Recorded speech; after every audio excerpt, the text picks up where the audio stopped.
నమస్తే, welcome to our channel. TDP అధినేత చంద్రబాబు, ఆయన తనయుడు లోకేష్, జనసేన నేత పవన్ కళ్యాణ్ పై అనుచిత వ్యాఖ్యలు చేశారన్న కేసులో అరెస్ట్ అయిన వైసీపీ నేత, సినీ నటుడు పోసాని కృష్ణమురళికి అన్నమయ్య జిల్లా రైల్వే కోడూరు కోర్టు 14 రోజుల రిమాండ్ విధించింది.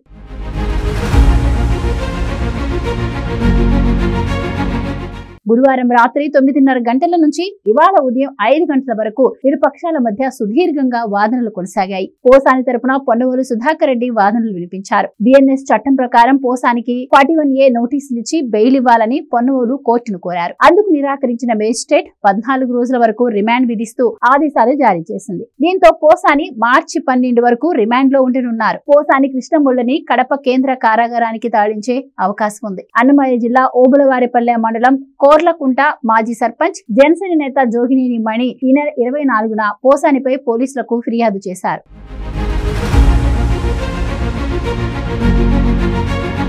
దీంతో పోసానిపై 196, 353, 111 రెడ్ విత్ 35 సెక్షన్ల కింద పోలీసులు కేసు నమోదు చేశారు. అనంతరం హైదరాబాద్ రాయదుర్గంలోని మై హోమ్ బూజాలోని పోసాని నివాసానికి వెళ్లిన పోలీసులు ఈ నెల 26 అంటే బుధవారం రాత్రి 8:30 అరెస్ట్ చేశారు. అనంతరం ఆయనను ఓబులవారిపల్లె PS కు తరలించారు. ఇక పోలీసుల ముందు తాను తప్పు చేశానని పోసాని అంగీకరించినట్టు సమాచారం. మీరు చూపించిన రికార్డుల్లోని బూతులు నావేనని ఆయన చెప్పినట్టు తెలుస్తోంది. తాను లోకేష్, చంద్రబాబులపై అలా మాట్లాడి ఉండకూడదని ఇప్పుడు పశ్చాత్తాపడుతున్నానని అన్నమయ్య జిల్లా SP విద్యాసాగర్ నాయుడు ముందు చెప్పినట్టు సమాచారం. తాను చెప్పుడు మాటలు విన్నానని, తన వ్యాఖ్యల వ్యవహారం ఇంతవరకు వస్తుందని ఊహించలేదని పోసాని చెప్పినట్టు తెలుస్తోంది. 2019కి ముందు నుంచే పోసాని వైసీపీకి మద్దతిస్తూ వచ్చారు. అయితే ఆ సమయంలో నోటికి పని చెప్పిన ఆయన చంద్రబాబు, లోకేష్, పవన్ కళ్యాణ్ పై ఇష్టారీతిన మాట్లాడారు.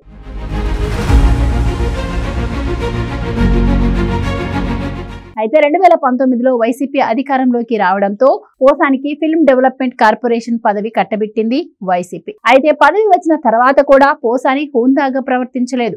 బూతులతో రెచ్చిపోయారు. ఇందుకు సంబంధించిన వీడియోలు ఇప్పుడు సోషల్ మీడియాలో వైరల్ గా మారాయి. అయితే కూటమి ప్రభుత్వం కక్షపూరితంగా వ్యవహరిస్తుందన్న వైసీపీ మాటలకు ఈ వీడియోలను చూపిస్తున్నారు కూటమి నేతలు. చెప్పలేని రీతిలో పోసాని మాట్లాడిన మాటలను వైసీపీ సమర్థిస్తుందా అని ఎదురు ప్రశ్న వేయడంతో ఫ్యాన్ పార్టీ నేతల నోటి నుంచి మాటలు రావటం లేదు.